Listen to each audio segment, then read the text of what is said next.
Hi, I'm Katherine Johnson from Learn Behavioral. I've been a BCBA for over 20 years, and I know that the decision about how many hours of ABA to schedule for your child is a big one. Parents get conflicting messages. Your pediatrician might tell you one thing, but after the initial assessment, your BCBA may recommend something slightly different. And you may hear something entirely different from other parents or on the internet. As you decide what's best for your child, you should have all the facts. First, let's talk about the vocabulary. We used to talk about the number of hours in terms of intensity. Now that ABA is more often associated with a medical model, you may also hear the term dosage.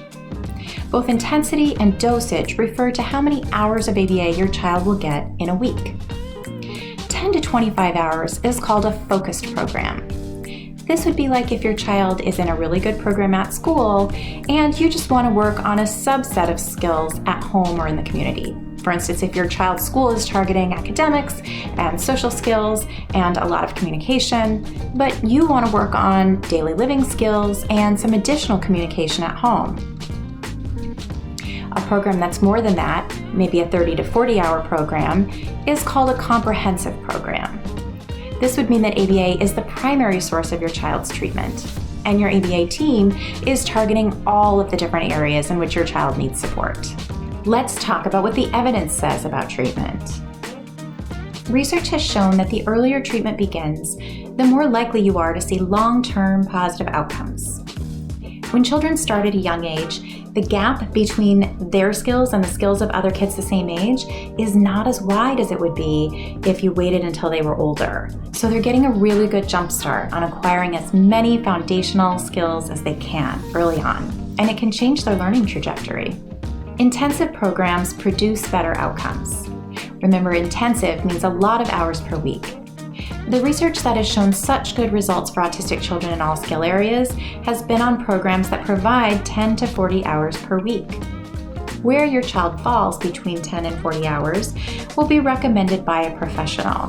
They'll take into consideration your child's age and skill level, as well as the research. Last, eclectic models have not produced the same types of gains. There was a time that a lot of parents thought they would do a little ABA, a little speech, a little play therapy, and it sounded good.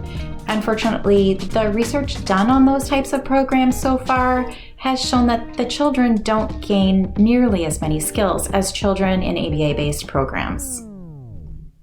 Okay, let's talk about 30 to 40 hours.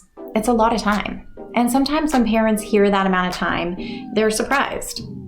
But a neurotypical child might be in a daycare for a similar amount of time each week. As the typical child plays, they're taking in all sorts of information about the world, learning language and social skills. But many of us have kids that wouldn't just pick up on those skills in an environment like that. If that's the case for your child, an ABA team can put together a program that's individualized for your child, that teaches specifically what they need to learn and uses teaching methods tailored to their learning profile. Sometimes you hear people say that 40 hours a week is too much because they're imagining a child sitting at a table doing lessons for 40 hours a week. But ABA does not have to be sitting at a table, especially if you have a little one. There are all types of naturalistic, play-based interventions within ABA. If you're worried about how your child will handle 30 to 40 hours, talk to your provider about the types of activities your child would be doing. Ask about incidental teaching and natural environment teaching. There are lots of naturalistic early behavioral interventions like pivotal response training, the Early Start Denver model, reciprocal imitation training, and Project Impact, just to name a few. Of course, no matter what your treatment schedule is, it's important that your child also have enough time for rest, meals, and free time. I hope the information I've shared gives you some context around the recommendations you may have already gotten or that you may get in the future from the professionals working with your child. At the end of the day, you're the one who decides what's best for your child. At Learn, we understand what a big decision that is, and we respect your choices about what's right for your family.